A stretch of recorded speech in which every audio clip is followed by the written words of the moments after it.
What is GDP? You hear these terms floated around every time the statistics come through on a monthly basis. So, why should you pay attention to them? Stay tuned. From Philadelphia, the home of the Liberty Bell, Financial Freedom Radio starts now. Here's your host, Raymond Jewell.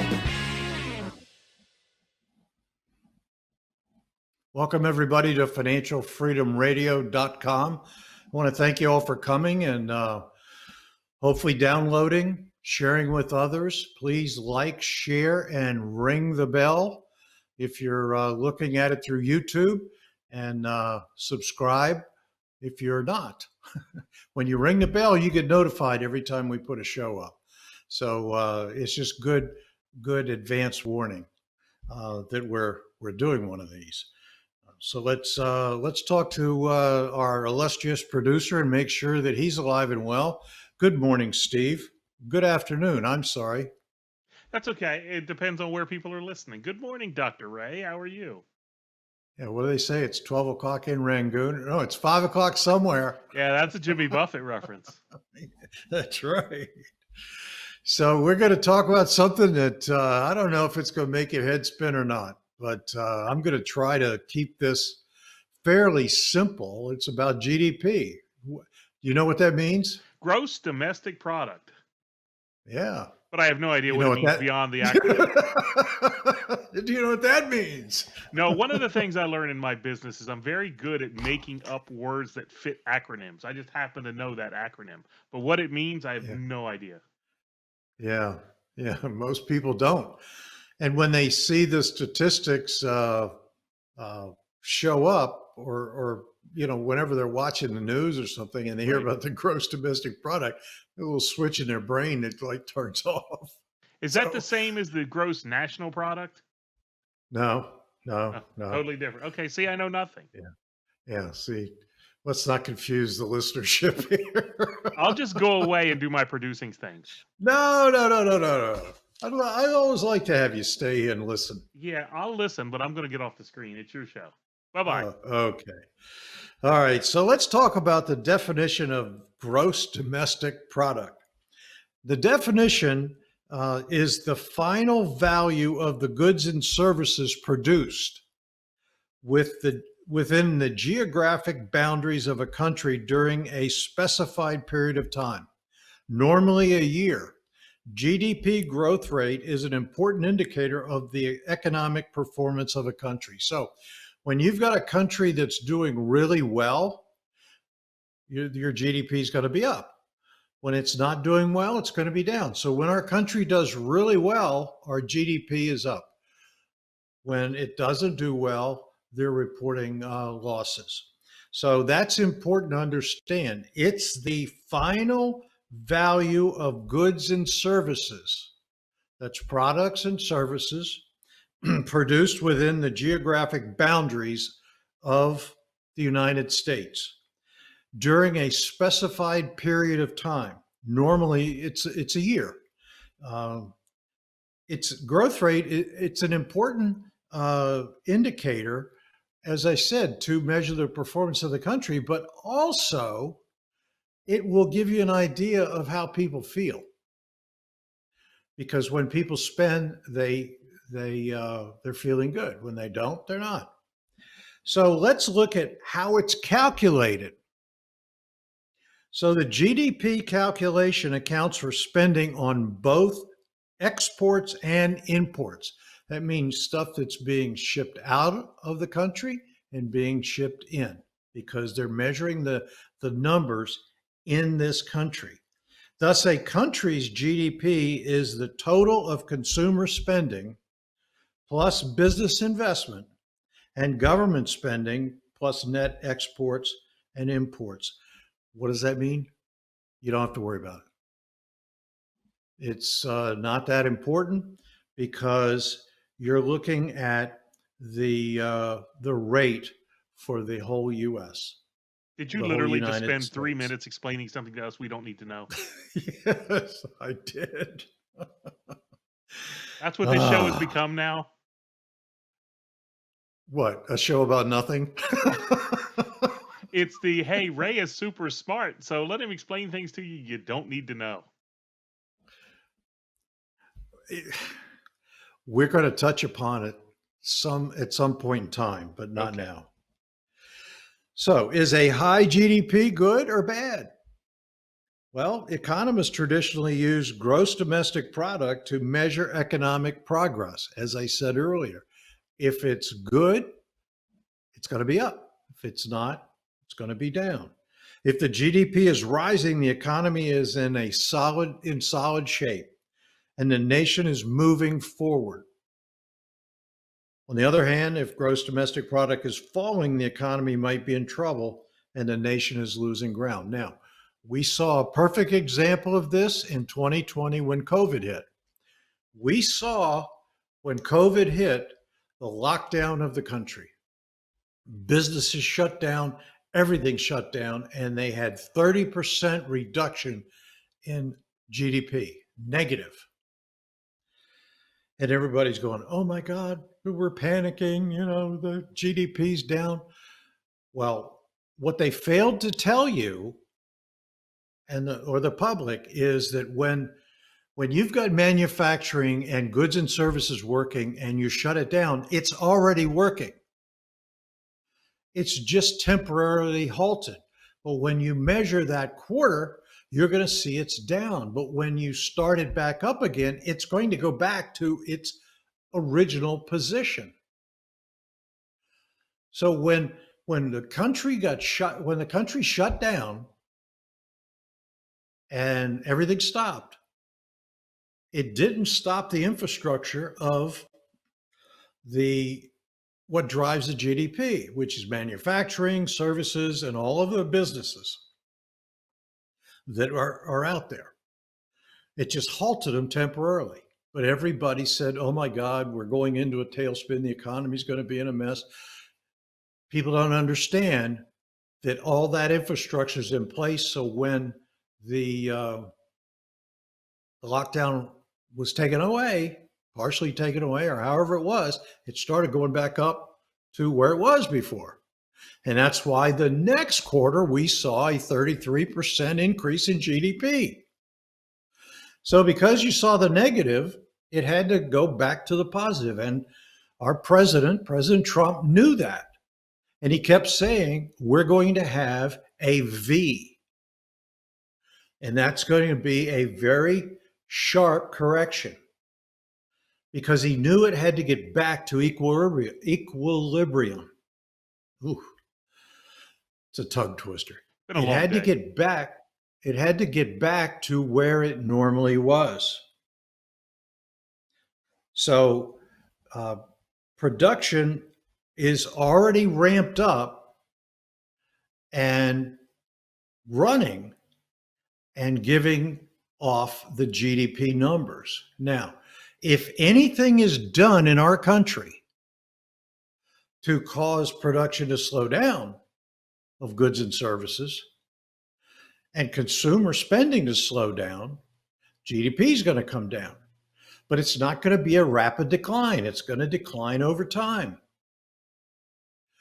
So when you see people say we could have a transition, political alert, I don't believe it. I think our man's going to win. But that's so rude. Hey, for the record, you asked me to do it. I wasn't going to hit it, but you called for it, and I have to do what you ask. It was rude. Anyway, so if somebody else gets in and they don't focus on the economy, they don't focus on manufacturing, they don't focus on service industry, they outsource it and they pride themselves on outsourcing it to other countries, then our internal GDP is going to go down. Other GDPs are going to go up because they're benefiting from our purchases, but we're not. So when when you shift it to outside the country, the GDP is going to go down because we're not manufacturing, we're not seeing the value of goods and services produced within our geographic boundaries. Make sense, Steve? A little bit. Where have I lost you?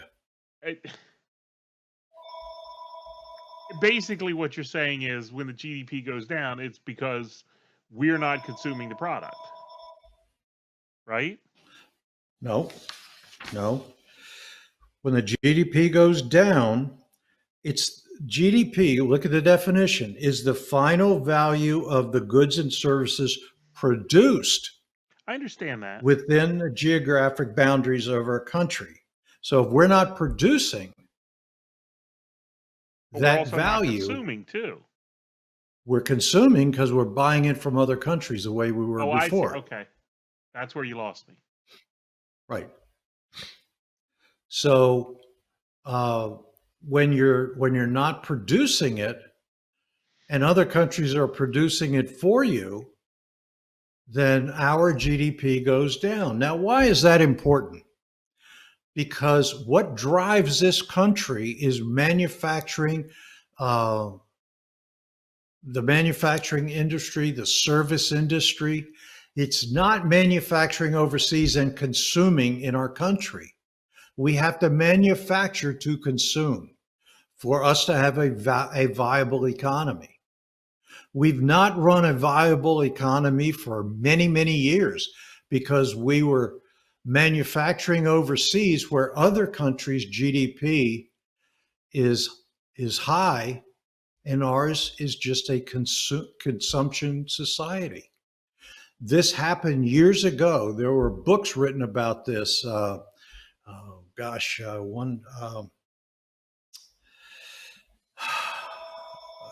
can't remember. It'll come to mind, but they talked about this shift from manufacturing to service industry. And if you're not manufacturing, you don't have a strong economy. You have to manufacture. Are we back? Are we okay now? Yeah. Yeah, it all Okay, comes good. down to the fact that we're not manufacturing during lockdowns. Right. Well, but that's the infrastructure is there. We were manufacturing before lockdowns. Right. We didn't break down the infrastructure. We just put it on pause. Right. That's a Which perfect explains way the of saying V. it. We didn't break down the infrastructure. In We other words, paused we it. have the ability, we have the infrastructure, we have the machinery to produce 1 million widgets. And then during Right. lockdown, we produce 0 widgets. So we go Right. down to nothing. And then when the lockdown's over, we turn those machines back on. We're back to making 1 million widgets. Right. Right. But in the meantime, the GDP goes down because we are not, the value of that was not being made. It was paused. So it went down. But it automatically went back up real fast. That was the super V.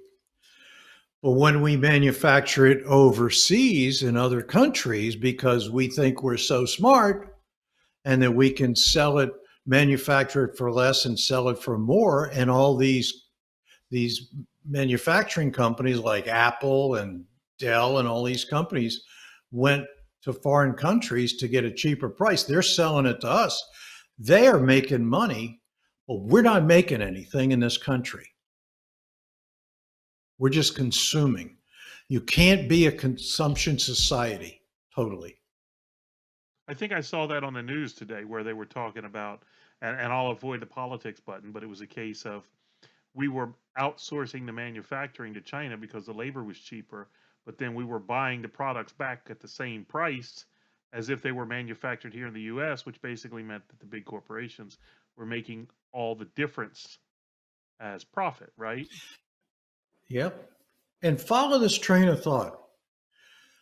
We make widgets or we want widgets made. So we put an order in to another country to make our widgets.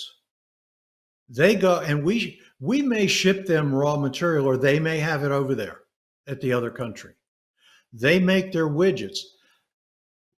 We've spent no money. They made the widgets and they sell it to us. So all we're doing is consuming. Right, and We got if we pay American workers $10 for that widget, if we buy the widget for $100, and we pay right. American workers $20 to make that widget, that's an $80 profit. If we outsource that to another country and they only charge $10, they only pay their workers $10, we're still going to pay the $100. But now the corporations are making a $10 more profit because they were able to buy the products from the overseas company and sell them back to us at the same price. So money is Yeah, but leaving the look, country, but money is not coming into the country. that's right. Look at the labor pool.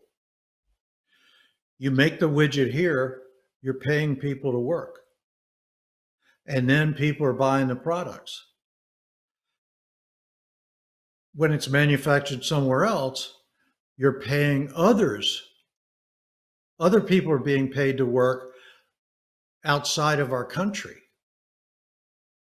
You want to know who the highest GDP economy is? Who is it, Ray? China. Makes sense. Why? They have the cheapest Because labor. because we were shipping everything to them to manufacture. And then they were selling it to us. Remember, I said that the imports and exports? So China gets a really good GDP and ours goes down. When our president came in and said, no longer, I'm going to charge you a tariff and we're going to have America first. America first is the only way our economy is going to survive and be lasting and not depend on other countries. And we saw exactly what happened when we depended on another country and we got caught with our pants down with this COVID thing. Our GDP needs to rely on America first. And when you outsource to other countries, you're not putting the people first. That's why such a big mess is going on in Washington in this voting thing. People want to be first. They want to make money. They want to work. They want to build. It's in our nature. It's in our DNA. So we're running out of time here, folks. I got a lot to do. We could probably go over part of this again next week and So then bring this bridge home. into So how some does other this affect terms. people's financial freedom? Bring it back to topic. Well, when people are when America is considered first, you have manufacturing here. People can work, they can make money, and they can invest money. They can buy goods and services. They can feel good about themselves. But when they're relying on somewhere else, then the GDP of a country will start to go backwards or will struggle. For years, we struggled to get our GDP up. And for years, it was a struggle because we weren't manufacturing. So, what does it do for the little guy? The little guy better want to have America first because that makes their pocketbook get fatter. And without it, somebody else is controlling the manufacturing of goods and services and the value that is derived from that manufacturing part of it. Got it. So, did I bring it home? Yeah, that was good. That was good. Without a strong GDP, you don't have a shot at financial freedom. That's right. And we tend to not pay any attention to that. But it's very important in the big picture of investing. Look at the stock market right now. It's amazingly high. The stock market is what, 30,000? And or the Dow is up 30,000. The other indicators are up because we have a strong GDP. When you have a lesser GDP, when it starts to go down, then markets become skittish, unless you can trick them. And that's a whole other discussion. So anyway, I want to thank you all for coming and downloading. I wrote a book called Why the Rich Are Rich. You may want to read that because that'll give you a insight into financial freedom and how you can build wealth regardless of what goes on in the world. But you really want this country to be focusing on America first. And if I get any message out there, America first means that the indicators inside this country are measuring strong instead of weak. In the past, they've been very, very weak, and it's been a struggle to keep them up. But you've seen how easy it is just by putting America first. So again, I want to thank you all for coming and downloading. And at the end of this, you'll be able to get a free copy of my book, Why the Rich Are Rich. And hope to see you back here next week, financialfreedomradio.com. Take care. God bless. Thanks for listening. Please remember to subscribe to the podcast. If you want to learn how to create real sustainable wealth like the extremely rich people do, or maybe you just want to sustain the wealth you already have, you need to check out Dr. Ray's new book, Why the Rich Are Rich. Ray's been coaching clients for 35 years and has completely unlocked the secret strategies that rich people use day in and day out to grow and sustain their wealth regardless of what's going on in the economy. His book is completely free, and you can get it by going to whythericharerich.com and entering your email address. Again, that's whythericharerich.com. Head over there now.